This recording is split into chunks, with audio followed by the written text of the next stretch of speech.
Goldilocks premium research के founder and chief strategist Gautam Shah जुड़े हैं, जिनके पास टेक्निकल रिसर्च में 2 दशक से ज़्यादा का अनुभव है और बड़े ट्रेंड्स पकड़ने के लिए गौतम जाने जाते हैं। उनसे पूछते हैं कि इस समय बड़ा ट्रेंड है कहाँ पर। Gautam ji, good morning. Clearly बड़ा ट्रेंड तो निफ्टी में है, तो पहले उस पर बात करते हैं। कल एक और ब्रेकआउट आया और लगातार ब्रेकआउट आ रहे हैं।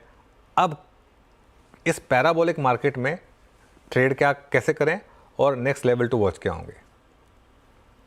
गुड मॉर्निंग अनुज। देखिए, अगर आप लास्ट 10 दिन का एक्शन अगर आप देखते हैं तो लगता है कि मार्केट वर्टिकल है और पैराबोलिक है। बट अगर आप पिछले 2 महीने का एक्शन देखेंगे तो मार्केट बीच में एक अच्छे कंसोलिडेशन फेज में था।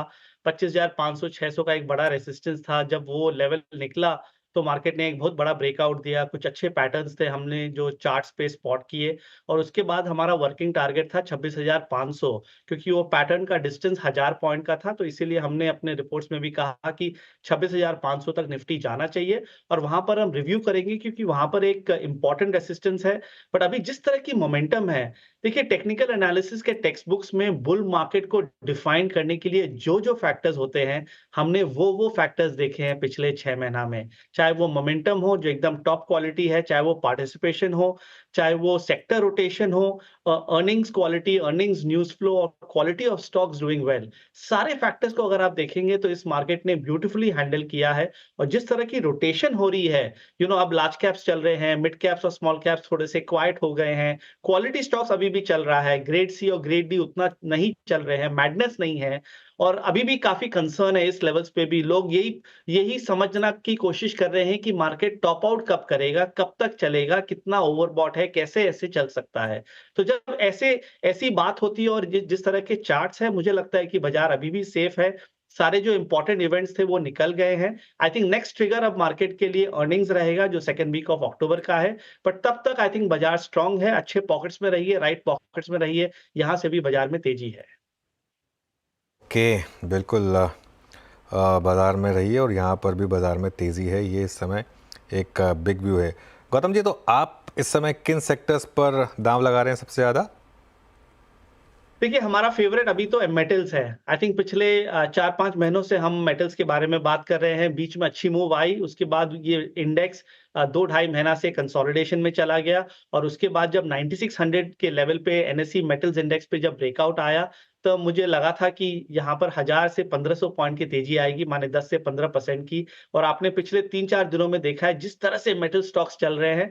एक फंडामेंटल एनालिस्ट बोलेंगे कि अरे चाइना का न्यूज़ फ्लो आया 2 दिन पहले, बट उसके हिसाब से ये मूवमेंट आ रहा है। बट चार्ट्स पे ये आई थिंक 2-3 हफ्ते से ये प्रिपरेशन में था और लग रहा है कि यहाँ से भी 5 से 10% की मूव मेटल्स इंडेक्स में आ सकती है। सो सारे जो टॉप स्टॉक्स है, जेएसपीएल, जेएसडब्ल्यू स्टील, नैल्को जो हमारा फेवरेट हमेशा से रहा है, स्टील अथॉरिटी, टाटा स्टील, तो मेटल्स मेरे हिसाब से एक रिस्क रिवॉर्ड के हिसाब से अच्छा ट्रेड है और यहाँ से भी स्ट्रेंथ रहेगी। Financial services as a theme हमें हमेशा से ही अच्छा लगता है और जिस तरह से एनबीएफसी सब निकल के आ रहे हैं, जिस तरह से एचडीएफसी बैंक में मूवमेंट रहा है, मुझे लगता है कि बैंक निफ्टी भी धीरे-धीरे 55,500 तक चला जाएगा। तो IT, FMCG, sorry, banks, FMCG, pharma, chemicals and metals, these would be our top 5 picks right now. Gautam नमस्कार, वीरेंद्र बोल रहा हूँ दिल्ली स्टूडियोज से। अभी आपके इस चर्चा में शामिल होने से पहले ही हम रियल स्टेट एंसिलरी की बात कर रहे थे। लास्ट रिपोर्टेड नंबर्स के बाद ये स्पेस थोड़ा सा ठंडा पड़ गया था। मैं रियल स्टेट एंसिलरी की बात कर रहा हूँ, होम इम्प्रूवमेंट की बात कर रहा हूँ, जिसमें आपका पिडिलाइट भी था, जिसमें आपका एस्ट्रल भी था, पॉलीकैब भी था। अब वो क्योंकि ये हिस्टोरिकली पोस्ट 2021 ये साथ साथ चले हैं, पिछले 2-3 महीने से एक डिफरेंशियल परसिस्ट कर रहा था। पॉलीकैब पे, पिडिलाइट पे, एस्ट्रल पे आपका टेक क्या है इस वक्त? देखिए, ये तीनों स्टॉक स्ट्रक्चरल स्टोरीज है। They are the poster boys of the Indian mid cap rally that has taken place since the COVID lodge.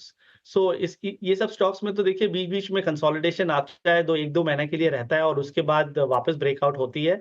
But इस लेवल्स पे आप बहुत बड़ा कमिटमेंट नहीं कर सकते हैं, because I think they are all very richly valued.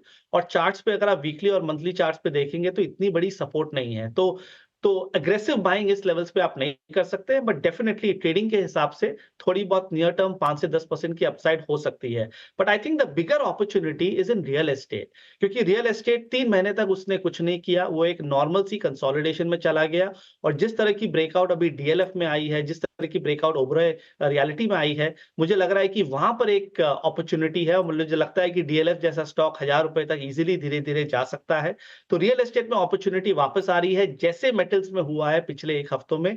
और इस मार्केट में देखिए मार्जिन ऑफ सेफ्टी रखना बहुत ज़रूरी है और अगर आप राइट पॉकेट्स में नहीं हैं, जो निफ्टी को आउट परफॉर्म कर रहे हैं, तो अपॉर्च्युनिटी कॉस्ट काफ़ी बड़ी होती है। ओके, ये हो गया रियल एस्टेट पर व्यू। अच्छा गौतम जी, एक दो स्पेस पे और आते हैं जहाँ पे अब आपके पास इतनी चॉइसेस हैं कि पूछिए मत। हम वो जब से वो ऑटो में पैसेंजर व्हीकल सेगमेंट में बात चल रही थी ना कि डीप डिस्काउंट्स हैं, इन्वेंट्रीज बहुत हैं, एक पायदान पीछे आ गए थे तमाम पैसेंजर व्हीकल सेगमेंट।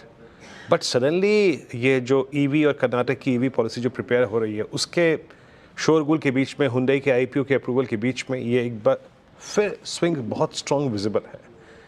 ऑटो में सेलेक्टिवली आप इस पर क्या बाय करना चाहते हैं? ऑटो में मैं एक्चुअली कुछ नहीं बाय करना चाहता हूँ क्योंकि चार्ट्स में वैसी सपोर्ट नहीं है जो पिछले 1 डेढ़ सालों में था। मुझे मालूम है कि पिछले 15 दिनों में अच्छी मूवमेंट आई है, न्यूज़ फ्लो काफ़ी अच्छे हैं और काफ़ी स्टॉक्स अब लाइफ टाइम हाईज़ पे चल रहे हैं। बट अगर आप स्टडीज़ को देखें तो वहाँ पर सपोर्ट नहीं है, कंटीन्यूअस बेसिस पे नेगेटिव डाइवर्जेंस है। तो मेरा मानना है कि ये एक टेम्परेरी रैली है, ये एक ब्लोआउट रैली है और इस लेवल्स पे अगर खरीदारी करेंगे तो रिस्क काफ़ी है क्योंकि कुछ भी करेक्शन अगर आएगा तो ऑटो में वापस फॉल आ सकता है। और stocks like Bajaj auto, Hero moto, TVS motors, Maruti, ये काफ़ी चल गए हैं और वैल्यूएशंस के हिसाब से और चार्ट्स के हिसाब से मुझे नहीं लगता है कि यहाँ अपॉर्च्युनिटी है। I feel a lot more comfortable with financial services and bank Nifty as a basket क्योंकि वहाँ पर वैल्यूएशंस भी अच्छे हैं, अर्निंग्स विजिबिलिटी है, चार्ट्स काफ़ी अच्छे हैं और आपको सबसे बड़े इंडिया के सारे सबसे बड़े स्टॉक्स आपको अच्छे-अच्छे लेवल्स पे मिल रहे हैं, अच्छे वैल्यूएशंस पे मिल रहे हैं। तो आई थिंक फाइनेंशियल सर्विसेज और अगर आरबीआई रेट कट करता है, जो लग रहा है कि अगले कुछ महीनों में होगा, तो आई थिंक फाइनेंशियल सर्विसेज को एक और बड़ा टेलविंड मिलेगा। ओके, मीनवाइल एक बार जोमेटो लेकर आइए जरा स्क्रीन पर। जोमेटो अब ग्रीन में आया और एक अच्छा चार्ट स्ट्रक्चर यहाँ पर दिख रहा है। क्योंकि ये तो खैर अभी आज का चार्ट है, मैं डेली चार्ट देख रहा था इसका और एग्जैक्ट 20 डे मूविंग एवरेज से रिवर्सल यहाँ पर जोमेटो में। इसका जो हाई था वहाँ से 300 का हाई था, वहाँ से करेक्ट हुआ और अब एक मूव। गौतम, यहाँ पर बड़ा पैसा बना है पिछले 1 साल में इस पूरी स्पेस में एक्चुअली। एक ये हो गया QSR। यहाँ पर कोई व्यू आपका और कोई स्टॉक पिक यहाँ पर? देखिए, ज़ोमैटो पिछले 2 साल में हमारा फेवरेट रहा है। Disclosure that we have recommended it multiple times to our clients in the last 2 years. काफ़ी अच्छी स्टोरी बनी है बट अब 300 के आस-पास एक बहुत बड़ी डिबेट है कि इस लेवल्स पे आप खरीदारी कर सकते हैं कि नहीं, क्योंकि अगर आप मार्केट कैप के हिसाब से जाएँ और अर्निंग्स विज़िबिलिटी के हिसाब से जाएँ, तो अगले 3 साल की अर्निंग्स आज के प्राइस में हैं। और चार्ट्स में भी अगर आप देखेंगे तो ये स्टॉक 6 टाइम्स हो गया है पिछले 2 सालों में। तो इस लेवल्स पे आप अग्रेसिव बाइंग नहीं कर सकते हैं, बट अगर किसी का नीचे के लेवल्स पे लिया हुआ है तो अभी भी होल्ड कीजिए क्योंकि अगर बाजार चलेगा तो ज़ोमैटो और चलेगा और इसका next point of resistance is around 310 to 320। So मेरा मीडियम टर्म का व्यू इस पे उतना क्लियर नहीं है। I am a little confused to be honest, but short term में अभी भी मोमेंटम स्ट्रांग है और फर्दर अपसाइड मिलनी चाहिए। बट ये जो न्यू एज कंपनीज है, मेरे हिसाब से काफी कंपनीज अब धीरे-धीरे निकल के आ रहे हैं जहां पर फोकस करनी चाहिए। एक गेमिंग कंपनी है जो हमें काफी अच्छा लगता है, नज़ारा टेक, आई थिंक हमारा फेवरेट रहा है पिछले 3 से 4 महीनों में। और एक कंपनी है फिनटेक स्पेस में is CarTrade Tech. I think CarTrade Tech भी एक बहुत इंटरेस्टिंग कंपनी है जो अच्छा काम कर रही है और चार्ट्स में काफी अच्छा लग रहा है। ओके, अच्छा केमिकल्स पर आपने एक पासिंग में रिमार्क दिया था, लेकिन सेलेक्टिवली कौन से स्टॉक्स के चार्ट सबसे अच्छे लग रहे हैं आपको यहाँ पर? देखिए, केमिकल्स में 2 महीना पहले हम जो कस्टम इंडेक्स बनाते हैं गोल्डीलॉक्स में, वहाँ पर एक बहुत अच्छी ब्रेकआउट हमने देखी और उसमें उसके बाद हमें लगा कि चलो केमिकल्स में भी एक मोमेंटम वापस रिटर्न हो रही है after almost a period of 2 years. और उसके बाद आपने देखा होगा कि दीपक नाइट्रेट में इतना अच्छा मूव आया, यूपीएल में इतना अच्छा मूव आया, तिरुमलाई केमिकल्स में अच्छा मूव आया। एसआरएफ एक ही लेवल पे है बट वहाँ पर भी ब्रेकआउट आना चाहिए और एक और स्टॉक है जो हमारे लिए हाई कन्विक्शन रहा है, जो हमने अपने सब्सक्राइबर्स को रेकमेंड किया था, वो है पीआई इंडस्ट्रीज। और मुझे लगता है कि फंडामेंटली और टेक्निकली ये स्टॉक यहाँ से भी बड़ा चीज कर सकता है। तो we are very very positive on this for a possible 20% और 25% rally. But overall as a basket I think हमें केमिकल्स अच्छा लगता है, मार्जिन ऑफ सेफ्टी अच्छी है। और अगले 6 से 12 महीनों में चाहे आप ग्लोबल फैक्टर्स को फैक्टर इन कीजिए, चाइना फैक्टर को लीजिए, वो सबको डिस्काउंट करके भी मुझे लगता है कि केमिकल्स एक अच्छी ट्रेड है अगले 6 से 12 महीनों के लिए। अच्छा, आप इस कार्यक्रम में जब कभी आएंगे तो मैंने एक प्रश्न ज़रूर सोच के रखा था गौतम, जब आएंगे तो ज़रूर पूछूंगा ये प्रश्न।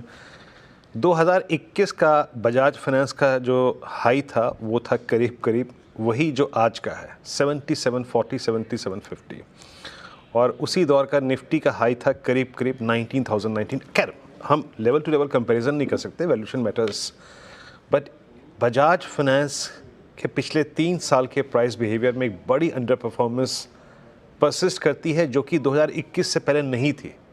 ये इंडेक्स को हमेशा बीट करता था। इस बड़े डिफरेंशियल को जो पिछले 3 साल में परसिस्ट कर रहा है, क्या अब भरने का वक्त आ गया है? क्या बजाज फाइनेंस, बजाज फिनसर्व वो मूव जनरेट करने को तैयार हैं? मेरे हिसाब से वो टाइम आ गया है और वो जारी है। और I think Bajaj Finance is preparing for 5 figures. Again disclosure, we have recommended this to our subscribers at Goldilocks multiple times in the recent past. और मुझे लगता है वैल्यूएशंस अगर आप देखें, कंपनी की जिस तरह की अर्निंग्स विजिबिलिटी और जिस तरह के चार्ट्स है, 3 साल का अंडर परफॉर्मेंस अब निकलेगा। तो अगले 6 से 12 महीनों में I think first stop for Bajaj finance will be around 81-8200, जो उसका प्रीवियस हाई है। और एक बार वो निकल जाएगा तो और 20 से 25% की तेजी आएगी।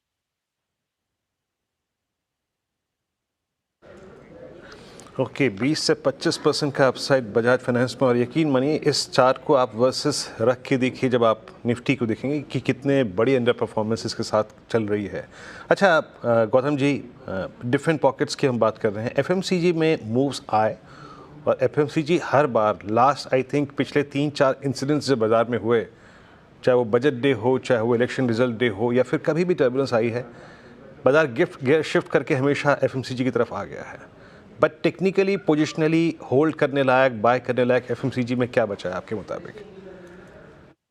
देखिए, मेरे हिसाब से इस लेवल्स पे बाय करने लायक तो अपॉर्चुनिटी नहीं है, क्योंकि जो स्टॉक्स चलना चाहिए था वो सब चल गए। मुझे याद आता है कि काफ़ी लोग आईटीसी के बारे में जोक करते थे जब वो ₹200 पे चलता था, और अब वो आज वो ₹520 पे है और एकदम स्ट्रॉन्ग है और निफ्टी के साथ-साथ चल रहा है। और मुझे लगता है कि यहाँ से भी आईटीसी में 50 से ₹100 की मूवमेंट आराम से आ सकती है।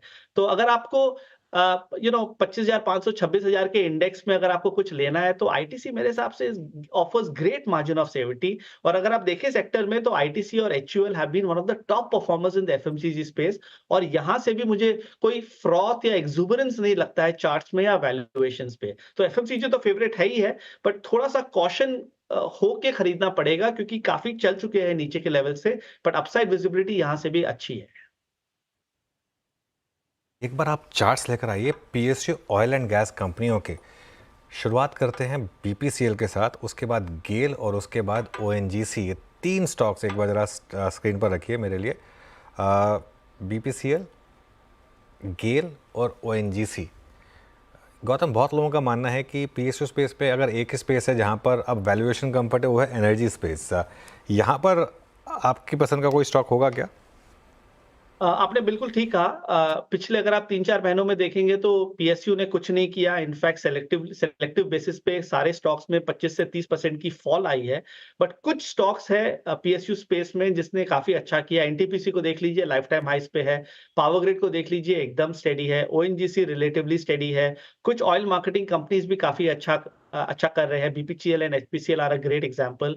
तो मुझे लगता है कि यहाँ पर अपॉर्चुनिटी है, और जब भी PSU as a basket turn around करेगा, जो मेरे हिसाब से अगले 1-1.5 महीना में होना चाहिए, then some of these stocks will participate. And ONGC I feel is a good story for the next 2 years. Risk reward उतना अच्छा नहीं है, बट काफी ओवरऑल बेसिस पे काफी अच्छा लगता है। और बीपीसीएल एचपीसीएल तो हमारा फेवरेट रहा है। वहां एक स्ट्रक्चरल ट्रेंड है, और वहां पर मुझे लग रहा है कि 10 साल के अंडर परफॉर्मेंस अब निकल रही है। तो विजिबिलिटी ऊपर की तरफ काफी है। ओके, गेल और ONGC, I think GAIL in particular एक clear cut cusp of massive breakout. और चार्ट देखिए इसका ज़रा। और अगेन आई थिंक कल जब रमेश दमानी जी आए थे उनसे जब बात हुई थी कि पीएसयू स्पेस में अब कोई अगर पॉकेट बची है जहाँ वैल्यू है, तो उन्होंने ऑयल एंड गैस, एनर्जी, यही स्पेस की बात की थी। यहाँ पर क्लियरली एक मोमेंटम आपको दिखाई दे रहा है पिछले कुछ दिनों से। एक आखिरी सवाल मेरी तरफ से गौतम जी, गोल्ड और सिल्वर यहाँ पर क्या व्यू बन रहा है अब? देखिए, कुछ नया बोलने के लिए है नहीं, क्योंकि पिछले 1 डेढ़ सालों से हम इस पे एक बुलिश व्यू मेंटेन करके रखे हैं और एक क्लासिकल बुल मार्केट दोनों में है। Higher tops and higher bottoms consistent levels पे बन रही है। Almost every week is a new high on gold. हम देखते-देखते 2650 के लेवल पे आ गए हैं और मुझे लगता है कि धीरे-धीरे गोल्ड 3000 के लेवल पे चला जाएगा और सिल्वर $36-37 इंटरनेशनल प्राइसेस में चला जाएगा। तो अगर आपका इक्विटी मार्केट्स में कुछ भी अगर कभी भी प्रॉफिट बुकिंग होता है, तो गोल्ड और सिल्वर में टॉप अप करते रहिए, वहाँ पर अच्छी रिटर्न बनेगी।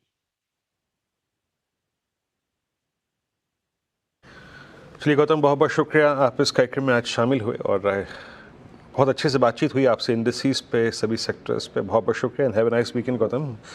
बहरहाल एक काम करते हैं अब